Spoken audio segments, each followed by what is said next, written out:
നമ്മൾ കർക്കിടകത്തിൽ പിന്നെ ആയുർവേദ ചികിത്സയെക്കുറിച്ച് ആണ് ഞാനിന്ന് പറയുന്നത്. കർക്കിടകത്തിൽ ചെയ്യാൻ പറ്റുന്നത്. അപ്പം കർക്കിടകത്തിൽ നമുക്ക് ആയുർവേദ ചികിത്സ ചെയ്യുന്ന ആദ്യമേ രാവിലെ എഴുന്നേൽക്കുന്ന സൂര്യൻ ഉദിക്കുന്ന ഒരു 5 മണിക്ക് മുമ്പ് തന്നെ എണീക്കാൻ ശ്രമിക്കുക. അതിനുശേഷം നമ്മൾ ബാത്റൂമിലൊക്കെ പോയ ശേഷം വന്ന് പല്ലൊക്കെ ഏതെങ്കിലും ഉമ്മിക്കിരിയോ, അതാണ് ആയുർവേദത്തിൽ എഴുതിയേക്കണ ഉമ്മിക്കിരി അല്ലെങ്കിൽ ദന്തധാവന ചൂർണങ്ങളൊക്കെ ഇട്ട് പല്ലൊക്കെ ക്ലീൻ ചെയ്യുക. അതിനുശേഷം നമ്മൾ തലയിലൊക്കെ എണ്ണയൊക്കെ തേച്ച് ഒരു ചെറിയ എക്സസൈസ്, യോഗ പോലുള്ള ചെറിയത്, ഒത്തിരി ശരീരം ഇളതായിട്ടിരിക്കുക എന്ന് പറയുന്നത് ശരീരം. അപ്പം അതുപോലെ എക്സസൈസ് ചെയ്യുക. ഈ കർക്കിടക മാസത്തിൽ വാദം, പിത്തം, കഫം എന്നായിട്ടുള്ള ഇത് കൂടുതൽ ഇരിക്കുന്ന സമയമാണെന്ന് പറയുന്നത്. ഒന്നെങ്കിൽ വാദം, അല്ലെങ്കിൽ പിത്തം, അല്ലെങ്കിൽ കഫം.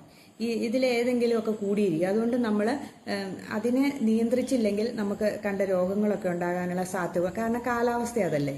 അതുകൊണ്ട് എന്നിട്ട് നമ്മൾ പോയി കുളിക്കാൻ പോകുമ്പം നമ്മൾ ചെറു ചൂടുവെള്ളത്തിൽ ശരീരം കഴുകുക. തല തണുത്ത വെള്ളത്തിലേ കഴുകാവുള്ളൂ. അതിനുശേഷം നമ്മൾ വന്നിട്ട് ലഘുവായിട്ടുള്ള ഭക്ഷണങ്ങൾ കഴിക്കുന്നതാണ് ശരീരത്തിന് നല്ലത്. ഔഷധ കഞ്ഞികളൊക്കെ ഉണ്ടല്ലോ ഇപ്പം, അതൊക്കെ കഴിക്കുന്നതൊക്കെ ഒത്തിരി നല്ലതാട്ടോ. പിന്നെ ഏതെങ്കിലും മില്ലറ്റ് കഞ്ഞി കുടിക്കുന്നതും ഒക്കെ നല്ലതാണ്. പിന്നെ ഇലക്കറികൾ ധാരാളം ഉപയോഗിക്കുന്നത് നല്ലതാണ്. പിന്നെ ഏതെങ്കിലും ഒരു വൈദ്യന്മാരുടെ നിർദ്ദേശപ്രകാരം നമുക്ക് ഇറച്ചിയോ ഏതാന്ന് വെച്ചാൽ ഏതാ ഭക്ഷണം അവർ നിർദ്ദേശിക്കുന്ന അനുസരിച്ചുള്ള ഭക്ഷണങ്ങളൊക്കെ കഴിക്കാം. അതൊക്കെ മിതമായ അളവിൽ കഴിക്കുക. ഒത്തിരി വാരി വലിച്ച് കഴിക്കാതെ മിതമായിട്ടുള്ള അളവിൽ കഴിക്കുക. പിന്നെ കർക്കിടക മാസത്തിലെ പ്രത്യേകത, സൂര്യപ്രകാശം കുറവായിരിക്കില്ലേ. അപ്പോൾ ഏതെങ്കിലും സമയത്ത് സൂര്യൻ ഉദിച്ചു വരുന്ന സമയമുണ്ട്, ആ സമയത്ത് നമ്മൾ ഇച്ചിരി വെയിൽ കൊള്ളുന്നതൊക്കെ നല്ലതാണെന്നാണ് പറയുന്നത്. അപ്പം അങ്ങനെ നമ്മൾ കേട്ടിട്ടില്ലേ, ആനകൾക്കും പശുക്കൾക്കും ഒക്കെ ഉണ്ട് ഇപ്പം ഈ കർക്കിടക ചികിത്സ. അതുങ്ങൾക്ക് പോലും കൊടുക്കുന്നുണ്ട്. അപ്പോൾ പിന്നെ നമ്മൾ നമ്മുടെ ആരോഗ്യം നോക്കണ്ടേ അല്ലേ. പിന്നെ എണ്ണത്തോണി അല്ലെങ്കിൽ എണ്ണയൊക്കെ ഉഴിച്ചില്, പിഴിച്ചില്, അങ്ങനെയൊക്കെയുള്ള സംഭവങ്ങളൊക്കെ കർക്കിടകത്തിലുണ്ട്. അത് നമ്മുടെ ആരോഗ്യത്തിനും സൗന്ദര്യത്തിനും ഒക്കെ നല്ലതാണ്. അങ്ങനെയുള്ള ഇതൊക്കെ ചെയ്യുന്നത്, ഈ കർക്കിടക ചികിത്സയൊക്കെ ചെയ്യുന്നത് നല്ലതാണ്. ഏതെങ്കിലും ഹോസ്പിറ്റൽ, ഒത്തിരി ആയുർവേദ ഹോസ്പിറ്റലുണ്ട്. ഇപ്പോൾ പിഴിച്ചില്, ഉഴിച്ചില് എന്നൊക്കെ പറഞ്ഞുണ്ടല്ലോ, എണ്ണത്തോണിയിലുള്ള കിടപ്പ്, അങ്ങനെയൊക്കെ ഒത്തിരി ഇല്ലേ. അതൊക്കെ ചെയ്യുക. പറ്റുന്നവരൊക്കെ അതൊക്കെ ചെയ്യുക. അതിനൊക്കെ നല്ല റേറ്റ് ഉണ്ടെന്ന് എനിക്ക് തോന്നുന്നു. അങ്ങനെ ചെയ്യുക. പിന്നെ എന്താന്ന് വെച്ചിട്ടുണ്ടെങ്കിൽ നല്ല ശാന്തമായ മനസ്സോടെ ഇരിക്കുക. മറ്റുള്ള അസൂയ, കുശുമ്പ് അങ്ങനെയുള്ളതൊന്നും മനസ്സിലുണ്ടാകാതെ നല്ല ശാന്തമായ മനസ്സോടുകൂടി ഇരിക്കുക. അത് തന്നെയല്ല, രാമായണം പോലുള്ള മഹത് ഗ്രന്ഥങ്ങളൊക്കെ വായിക്കുക. നിലവിളക്കൊക്കെ കത്തിച്ച് രാവിലെയും വൈകുന്നേരവും ഒക്കെ സന്ധ്യയ്ക്കൊക്കെ ഇരുന്ന് രാമായണം വായിക്കുന്നതൊക്കെ നല്ലതാണ്.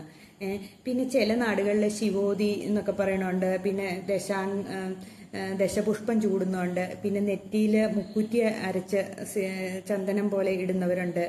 മുക്കുറ്റി തലയിൽ ചൂടുന്നവരുണ്ട്. ദശപുഷ്പം തലയിൽ ചൂടുന്നവരുണ്ട്, സ്ത്രീകളൊക്കെ. അങ്ങനെയൊക്കെ കുറേ ആചാരങ്ങൾ വേറെ ഉണ്ട് കേട്ടോ. പക്ഷെ ചികിത്സയുടെ ഭാഗമായിട്ട് ഇതൊക്കെയേ ഉള്ളൂ.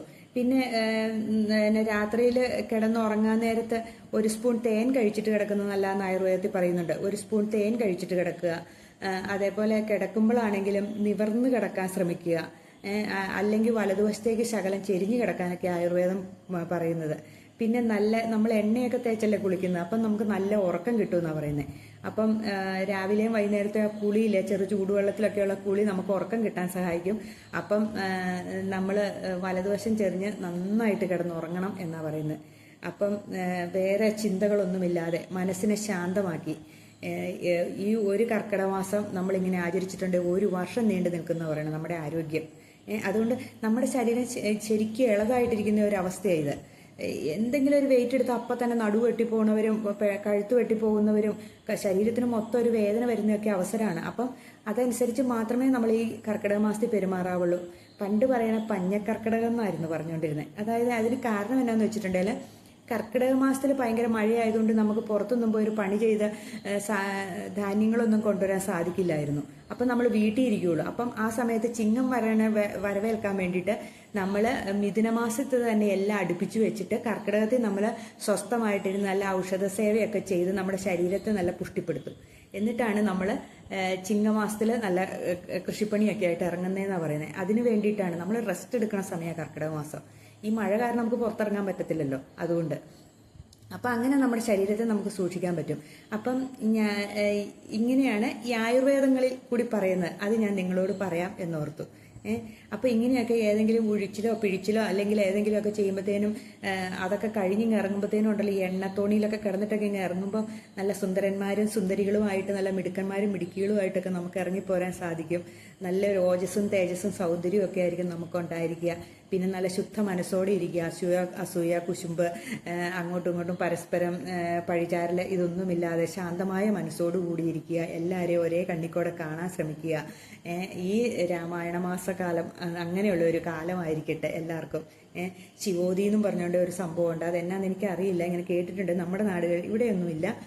അങ്ങനെ ഏതാണ്ടൊക്കെ ആചാരങ്ങളൊക്കെ ഒത്തിരി ആചാരങ്ങളും ഇതിനിടയ്ക്ക് വരുന്നുണ്ട് കേട്ടോ. അതൊക്കെ അതാത് ആചാരങ്ങളൊക്കെ ചെയ്യുന്നത് നല്ലതല്ലേ. ഓരോ നാട്ടിലെ ആചാരങ്ങളൊക്കെ അനുഷ്ഠിക്കുന്നതും ചില വീടുകളിലൊക്കെ രാമായണം വായനയൊക്കെ ഓരോ വീടുകളിൽ കൂടെ അയൽപ്പക്കത്തെ വീടുകളിൽ കൂടെ വായിച്ച് 30 ദിവസമാകുമ്പോഴത്തേനും രാമായണം തീർക്കുന്ന ഒക്കെ ഒരു ചില നാടുകളിലുണ്ട്.